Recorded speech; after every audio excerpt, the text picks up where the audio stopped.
656 drones, 73 cruise and ballistic missiles, 22 civilians dead, 5 cities, Kyiv, Dnipro, Kharkiv, Poltava, Zaporizhia, struck before sunrise on the morning of June 2nd in a single coordinated barrage that the Ukrainian Air Force Command described as the largest single-night air assault of the entire war.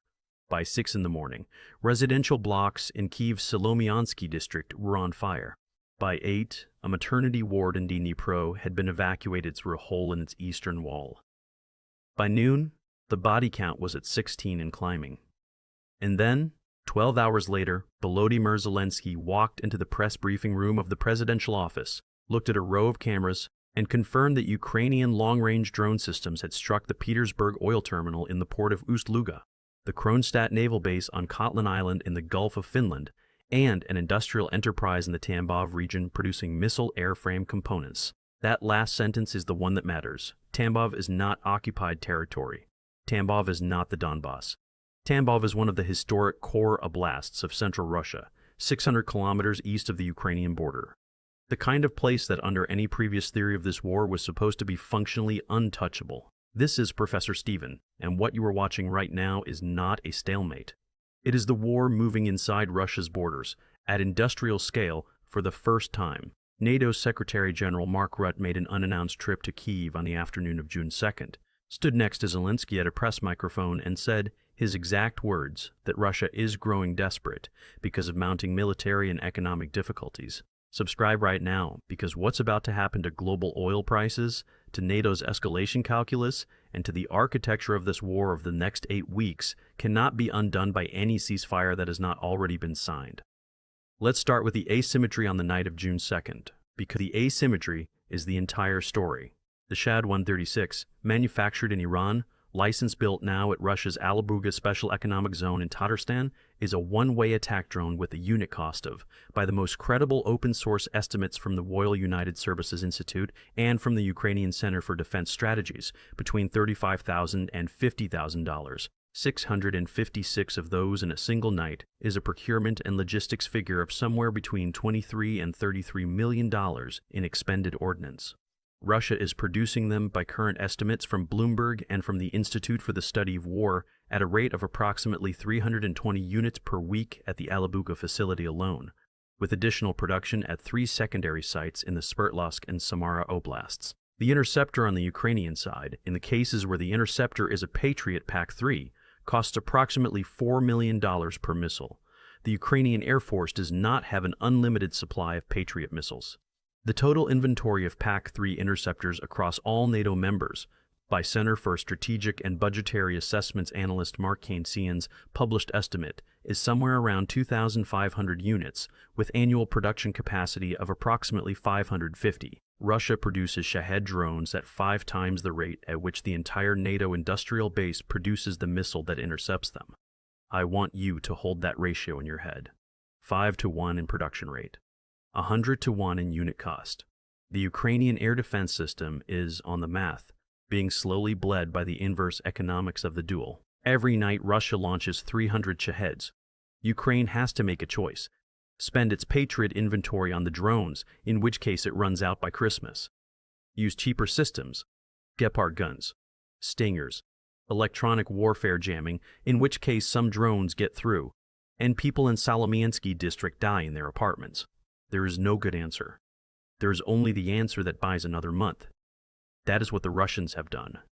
They have not won a war. They have built a missile drone production economy whose throughput exceeds the global Western interception industrial base, and they are sustaining a campaign that grinds down Ukrainian air defense one Shahed at a time. The night of June 2nd was the night that calculus produced 22 dead civilians. But here's the part the headlines are missing entirely. Ukraine has been quietly running the inverse experiment for the last 6 months. The Center for Defense Strategies in Kyiv, in a report published May 30th, documented that Ukrainian long-range drone production, primarily the AQ-400 Scythe and the Lyut family of platforms, has scaled from approximately 40 units per week in October 2025 to approximately 220 units per week as of late May 2026, 20 units per week as of late May 2026. The Ilyushin has a published range envelope of 1,000 to 2,000 kilometers, depending on payload. The AQ-400 scythe, based on independent imagery analysis by H.I. Sutton at Covert Shores, has an estimated range envelope that puts every facility west of the Urals inside its operational reach. And then, the targets on the night of June 2nd tell you exactly what Ukrainian Strategic Command is now willing to do with that range. The Petersburg oil terminal in Ust-Luga is not a minor target. It is the largest petroleum products terminal on the Baltic coast, with a throughput capacity, by the Russian Ministry of Energy's own published figures, of approximately 180 million tons per year.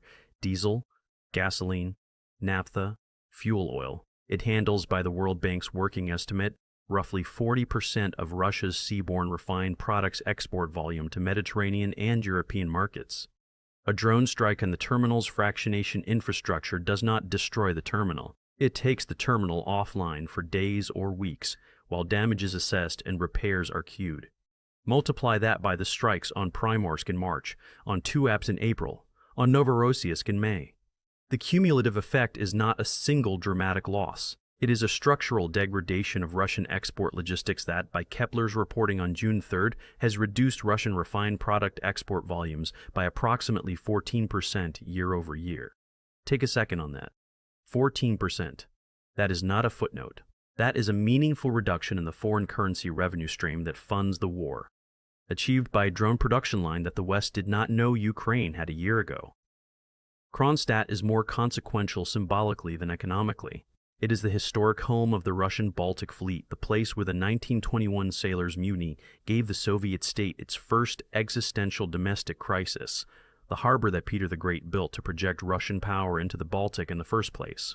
A Ukrainian drone reaching Kotlin Island is a statement that no place historically central to Russian naval identity is operationally out of reach. The damage assessment, per the satellite imagery work published by the Institute for the Study of War on June 4th, is moderate. 3 smaller vessels reported damaged. No confirmed Kalabar armed corvette losses. The point of the strike was not the damage. The point of the strike was the geography, and the Tambov enterprise, identified by Ukrainian sources as the Tambov base component manufacturer Revtrud, which produces communications and electronics modules for Russian missile systems, is the most consequential of the 3. Tambov is 600 kilometers from the closest Ukrainian-controlled territory. It is in the geography of Russian heartland, the kind of place that, before this war, the Russian Ministry of Defense's threat planning models did not seriously model as a target. The Revtrud strike is the empirical demonstration that the planning model is now wrong. Mark Rutte's growing desperate framing was, in this context, a political statement. And let me catch myself here because I want to be careful with it. Rutte is the Secretary General of NATO. Everything he says in front of a press microphone in Kyiv is, by construction, a piece of public communication strategy. The framing of Russia as desperate serves a specific Western political purpose. It makes continued military aid easier to sell to wavering parliaments in Berlin and Paris and Rome. It also serves a specific Western strategic purpose. It sets up the expectation that the next round of Russian escalation is the act of a cornered regime, which justifies a more aggressive Western response. None of which means Rutte is wrong about the underlying analytical claim. It means Rutte is making the claim because the claim is useful, regardless of whether the empirical foundation is fully sound.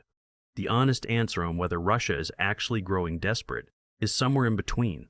The Russian central bank's key policy rate as of the May 28th meeting is at 21%. The federal budget deficit for fiscal 2026 is running, by the IMF's working estimate, at approximately 5.3% of GDP. The National Wealth Fund liquid assets have declined from approximately $90 billion at the start of 2024 to approximately $38 billion as of the latest Ministry of Finance disclosure on June 1st. Those are not catastrophic numbers, they are deteriorating numbers. They describe an economy that can fight this war at the current intensity for somewhere between 18 months and 3 years, depending on which assumptions set you trust about oil prices and Western sanctions enforcement. That is the truth. It is not collapse. It is not desperation in the Cuban Missile Crisis sense. It is a slow, grinding fiscal compression that, over time, narrows Putin's strategic options without forcing his hand on any specific date.